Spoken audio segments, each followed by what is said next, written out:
ओम शांति। आज हूँ 16/2/26। अच्छा मीठा मीठा शिखिल दे संतान मानक प्रति माता पिता बाप दादांकर मधुर स्नेह संपन्न शुभेच्छा एवं सुप्रभात। आत्मिक पिताकर आत्मिक संतान मानक नमस्ते। आत्मिक संतान मानकर आत्मिक बाप दादा को याद प्यार गुड मॉर्निंग नमस्ते नमस्ते नमस्ते। धारणा पाई मुख्य सारांश नंबर 1। एही पुराणा दुनिया जेपरि विनाश होई सारी छी सेथि अलगा मने करिबाकू हेबो।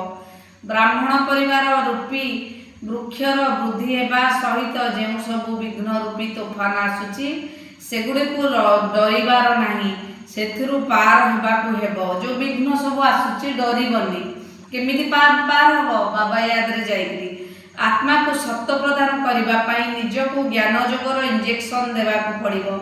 निजर बुद्धि जोग शांतिधाम सहित लगाइबाकू हेबो वरदान।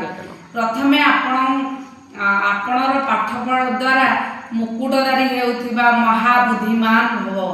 जेपरि बापदादा निजको पिलामानर आज्ञाधीन सेवक बोली कहउछन्ति एवं सेवक कहिबा द्वारा आपे आपे मुकुटधारी होई जाउछन्ति, सेही परि तुमे माने मध्य निज नम्र चित्त होई अन्य को श्रेष्ठ आसन देई दियो। स्लोगान अव्यक्त स्थितिर अनुभव करबा पाई अंतर्मुखी एकांतवासी हुओ। सबुबले एकांतवासी रहिबो, एकुटिया चुपचाप, का सहित सांग साथी किछि नाही। अव्यक्त इशारा एकता एवं विश्वासर विशेषता द्वारा सफलता संपन्न हुओ।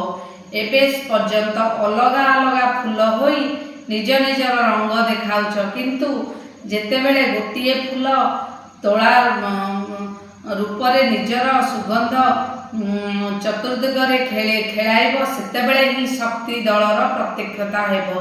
तेबे जाई तुमर संगठनर शक्ति परमात्मा प्रत्यक्षतारे निमित्त हेबो।